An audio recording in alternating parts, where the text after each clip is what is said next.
Hello everyone. I want to create a video that shows you how to both download the weekly assignments and then also upload the weekly assignments once you're done with them. So there are actually two places in the Blackboard course where you can access your assignment. The one that most of you will probably use is under the course materials link over here on the left hand column. However, if you just want to find your assignment and work on your assignment, then you might want to also use the Assignments tab here. So the Assignments tab doesn't give links to the discussion boards or any of the other things that are due each week for the course, but really only has links for the assignment. So this is just to help you find the assignment if you're looking for a particular assignment. But probably what's most helpful, since it gives you an idea of what you need to do for that week, is to go to the course materials link. And for this video, we're going to deal with week 1. So we're going to click on the week 1 folder. And here you'll see a summary of what we're doing this week, including learning objectives, readings, and then also the activities and assignments for this course. Now we've already talked a little bit about what we'll be doing during week 1 in the course, but what I want to highlight is how we can get access to the assignment. And so if you scroll down to the bottom here, you'll see that our first assignment is a syllabus review, where we read through the syllabus and then answer some questions related to it.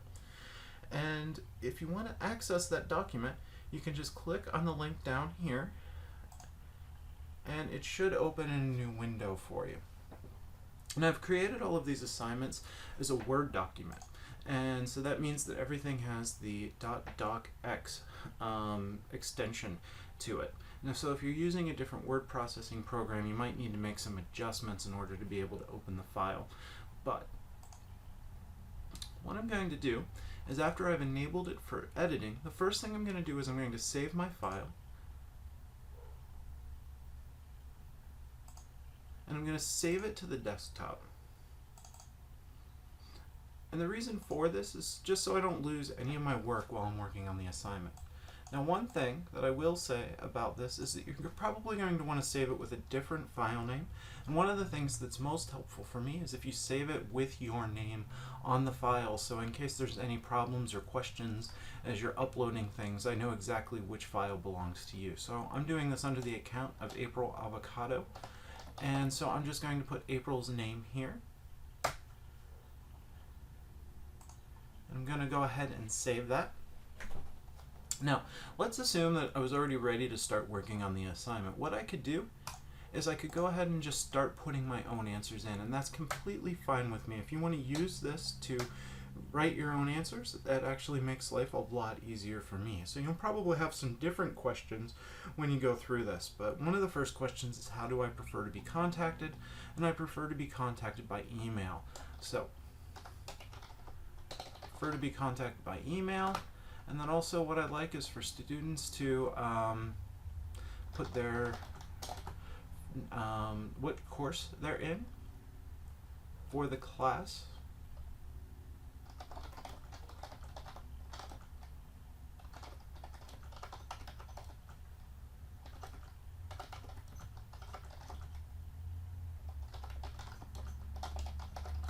And so students should put their course number and name in the email heading. And double check the syllabus. This policy might have changed, but in all honesty, I was kind of blanking as I was going through and filling this out. Also, for the next question, is plagiarism worth it? Of course not. It's not just this class, but every class that you've heard that. And so let's say that I've completed all the questions on the assignment. What I'm going to do is I'm just going to save it, and I can actually just go ahead and hit save. And that'll save my answers for the assignment. Now, if I'm ready to upload it, what I'm going to do is I'm going to go to the week 1 assignment syllabus sheet, or link, and what I can do is I can just attach a file. So I'm just going to browse my computer. I'm going to go to desktop to find my file.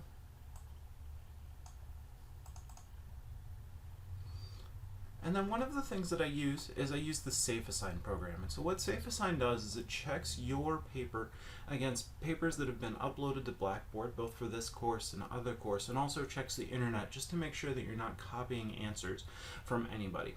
So as part of this course, you have to go through the SafeAssign program. So I'm going to agree to submit my paper. Also, if there were any questions or anything, what I'm going to do is I'm going to write comments. So for example, I may say that this was a very interesting assignment.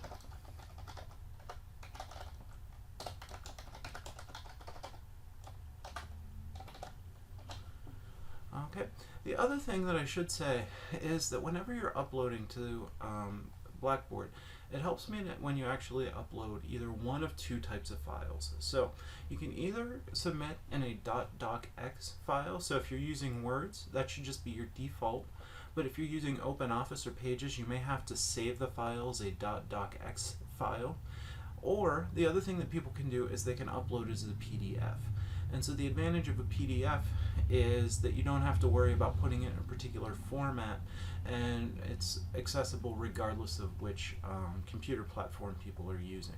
Now I recommend, and actually I strongly suggest, that everybody does this for one big reason. And the reason for that is that even though there are other supported file types in Blackboard, I've had some issues with students uploading those before.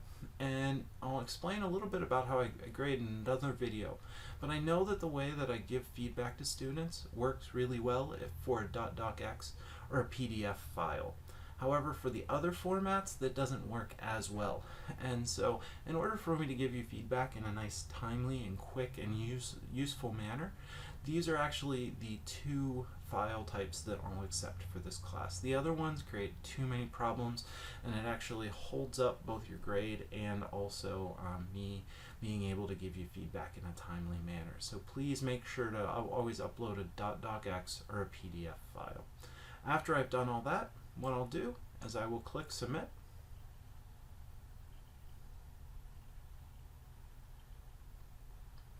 And here I'll get some information. You'll see the comments that were sent by April to me when she completed the assignment. And then I haven't graded her assignment yet, but you can see that it was out of 20 points.